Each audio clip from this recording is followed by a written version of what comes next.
Hey everybody, it's Tuesday, May 23rd, 2023. We're over here at the beehives. Emily's getting suited up. One of the things with bees is you must register them with the state of Florida. Emily registered hers with the state when she first got them.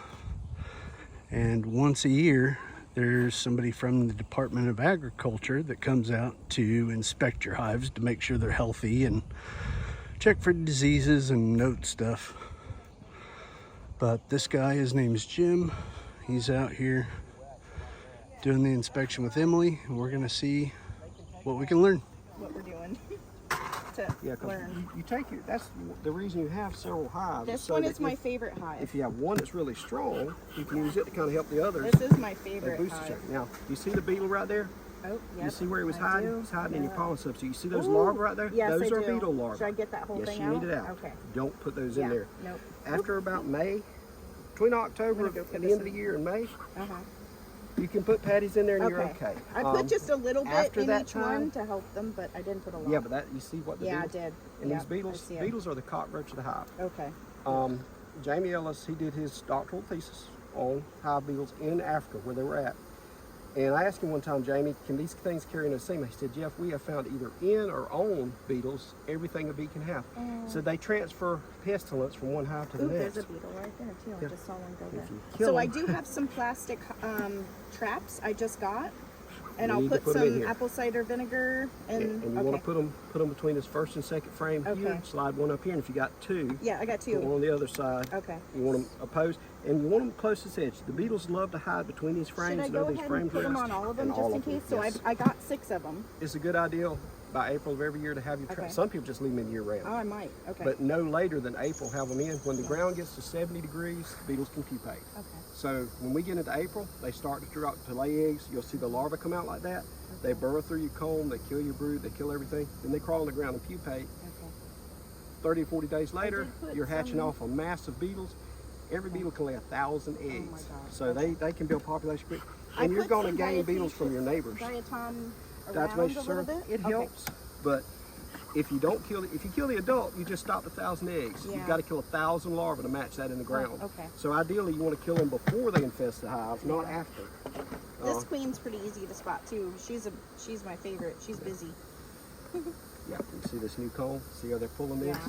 Yep. They're doing. And great. see how they've mined a little of that? Oh, yeah, they did. use it and they've mined a little there. I was You'll actually see that all worried over. when I started yeah, seeing that. don't worry about that. Okay. That's just they're using those resources to go ahead and start Oh, pulling awesome. the comb there, and that's a good sign. It means they're productive. Let me go through These this. act like carnies, so I think they're going to be pretty good at fighting These are pests and sweet. stuff. I like these bees the best.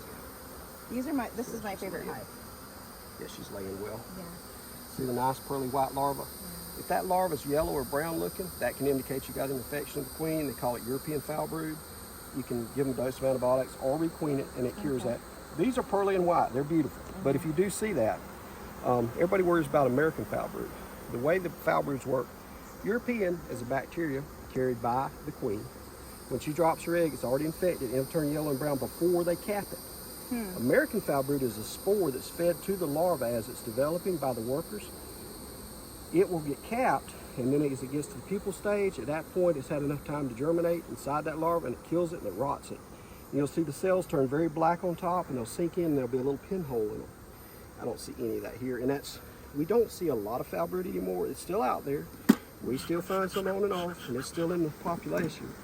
But European is much more common, and that's easy. Replace the queen, you cure that.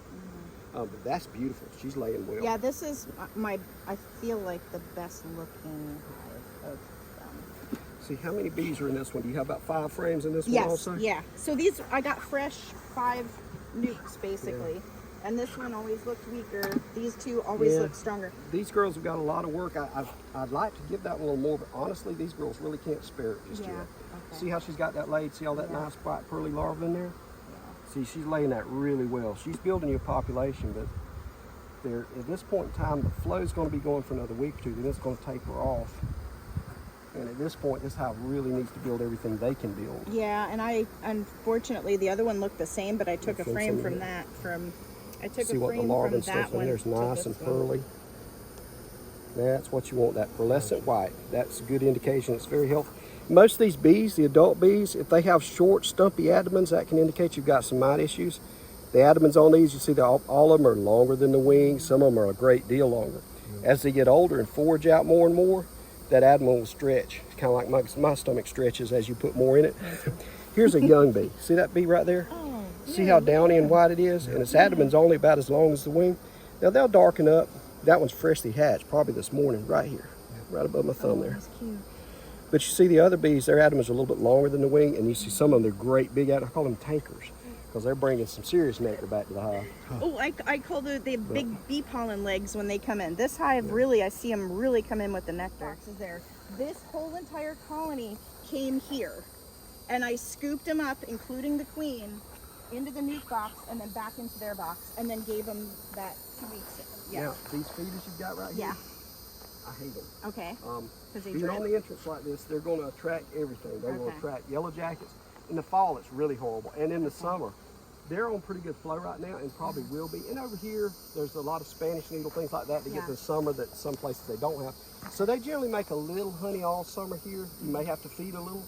But when you feed the entrance like this, you don't want to snip up here and mess with the guard bees, slip around, get it out. If you're going to use them, put a block of wood or something up here to kind of isolate that so they have to go around that. Then the bees can guard it a lot easier. It's better if you can do a top feeder or an inboard even. Inboard, you got to worry about beetles though, because they'll get in there and swim in them like it's a pool. Top feeder works really well. Yeah, these girls have already built some column up top. These guys are fast builders. Now you see that ant? That's called a bulldog ant. Carpenter? Yep, carpenter ant. Yep, If that's sitting on a solid, that's open under there. Generally they'll get between wood. They like to get under wood, but I don't see anything under there. Yeah, I have some ants. Put some diatomaceous earth down. Okay, I'll put some more. To help with that, they've built comb to the top. Oh man, you missed a frame out of here. That's what's going on. And they have built themselves one. I might have not put that. Yeah, when you moved it over, you didn't replace it, and they have made one of their I was own in now. a pickle at the time because that colony was out of their box. Let me go through this. Whoa. Yep, they built their own. Anytime, smoke is getting good. Anytime they get out like that, just pull a frame from the outside and slide it all the way to the middle, because anytime you leave a gap in the middle, that's what they're going to do. And there's really not, like if you pull that out, there's probably brood in it and honey. Okay, so. Honestly, you're better to leave that till the fall, maybe next February, go in here and try to cut that out and square it up. Because you see what they've done, they connect everything. It makes it, but if you have to do that, and again, pull that up, slide everything over and leave a space on the outside where they're not pulling wax. Now if it's in there where the brood's hatching, those young bees are the ones making your wax, and they will build comb, as you see. Yeah, I should have went back. Let me get it over here. Look how they're trying to tower that up. These They are guys are the making a comb mess builders. out of here. Oh, they're the adventurous ones. Yes. These are the art bees. These guys They are want some meaner. character in their hive. Oh, look at that pattern though. That is gorgeous. She's laying really well. Yeah, this one's strong. That's beautiful brood. Okay. See how she's missed very few cells there? There's a nice dome on the cap of that. That's really gorgeous. Look at this.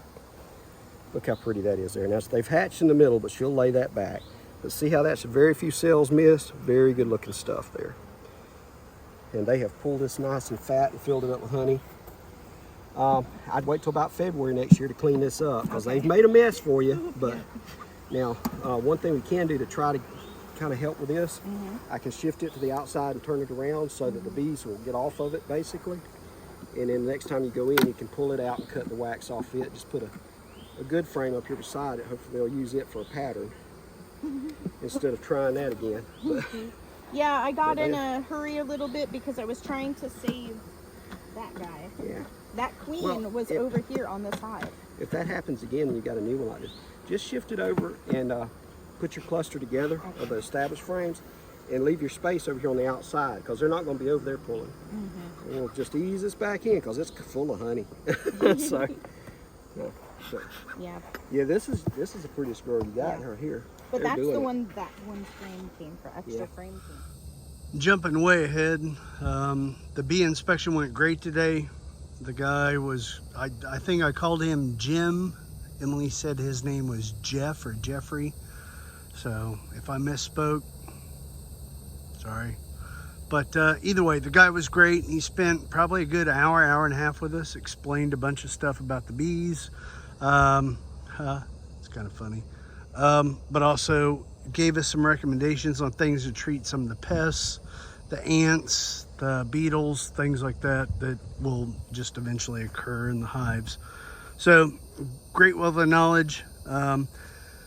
We're about ready to end the day, and I realized I didn't do a final for the video. So here I am. This is what I did the rest of the day. I haired this up. So I took our harrow and haired all this up and kind of broke up the dirt. Then took the chain harrow and kind of smoothed it out, and then put grass seed on this. So I got the little caution tape here to keep friends and neighbors from driving on it. Also did the same thing down here at the storm ditch. Harrowed all that up and got grass seed on that. So pretty good day today out here at Deer Run Farm.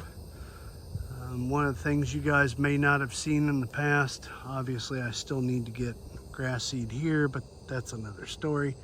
But these little accent lights, little solar accent lights we put out here probably, I don't know, 4 or 5 months ago, and they've been great. But good evening out here at Deer Run Farm.